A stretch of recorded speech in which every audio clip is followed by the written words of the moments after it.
Alright, so we left on the weekends, trying to get some time in here, and it gets tough. You know, you have family obligations, totally get it, but you want to start making the business a little bit of a priority. You know, reach in and grab that why. Hey, I'm doing this for my kids' education.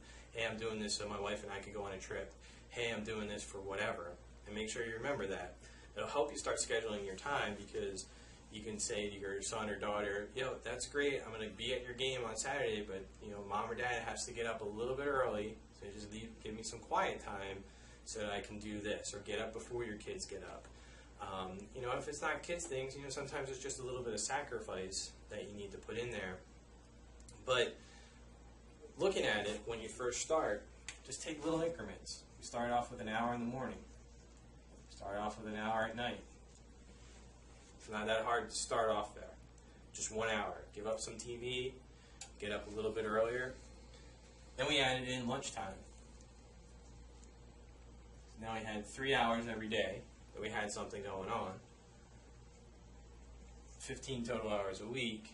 And we added in about 3 hours on Saturday. Now we have 18 hours in. And if you can stay focused during those times, you can get a lot done in 18 hours a week. Essentially a part-time thing, right? And that's what you're looking for, is a part-time thing. So that's the first aspect. What really was the key to me was my commute. So you can do a couple of things during your commute. You can continue listening to audios. Highly encourage that. You can also call back prospects.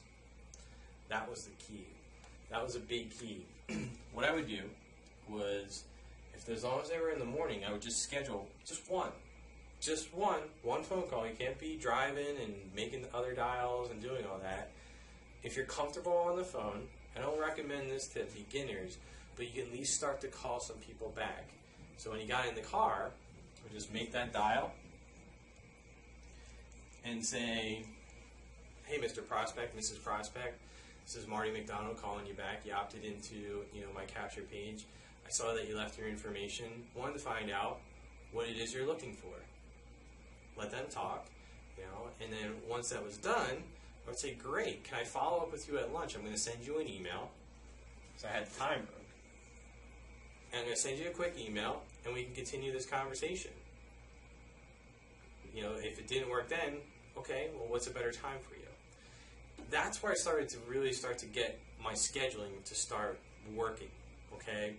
It was difficult at first going, I have to work, I have to take, you know, kids here or do that. I don't have any kids, but think about outside activities. You know, everybody has all those things about what they want to do.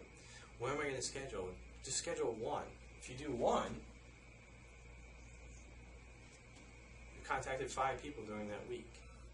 You know, so there's a lot of things to consider, but what you want to do with your time is break it down as simple as possible.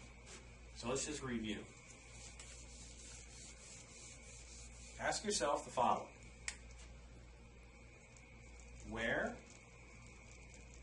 in my day can I find 1 hour? In the morning and at night. Start there. That's the first place you want to start.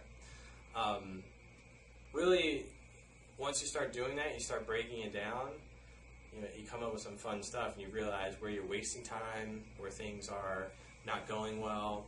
You know, one of the things that I noticed, that I spent way too much time, you know, catching up on news, whereas I could just get a summary online. I felt like I had to watch like 3 different news programs and a financial program every day. I don't know why. But I did, and then once I changed that, I realized, wow, an hour wasn't hard to find at all. Where can I get better at scheduling things? You know, am I spending too much time, you know, doing X? Is that helping me? If I'm spending time, you know, watching TV, which everyone defaults to, you know, you can get rid of that. You know, can I just watch a video about online marketing? Just switch them out. You know, if I'm watching, you know, I don't even know what TV shows are on anymore, but I know I just read something online like How I Met Your Mother. You know, if I'm watching that, if I skip that, and instead of watching that for a half hour, I listen to a 20-minute audio on personal development and mindset training, you know, and I just use that. I just put it on. I watch it on demand on the weekend instead. You know, Sunday's my day off, and I catch up on my shows or whatever it is that motivates you. For me, it's golf. You know, I want to play golf every day. You know, if I could play golf every day, I would. So instead of spending time there, you know, I had to adjust. When I first got started, I had to adjust so that I could catch up to it. Figure out those things that are good for you, that you can move, you know. So it might be, hey, I go to the gym every morning, but if I switch my schedule so that I go to the gym after work and I just take a walk and I listen to audio in the morning, maybe that's the way you do it. There's a lot of different ways, but start simple with 1 hour and then build from there. Next one that we'll talk about within time will actually be how to find that time. Okay, and I owe this to a buddy of mine, Paul. He did this training years ago. It changed my life. I'll do my version of it, and then I'll put a link below to his version of it, which is very good. I'll see you on the next video. Have a great day.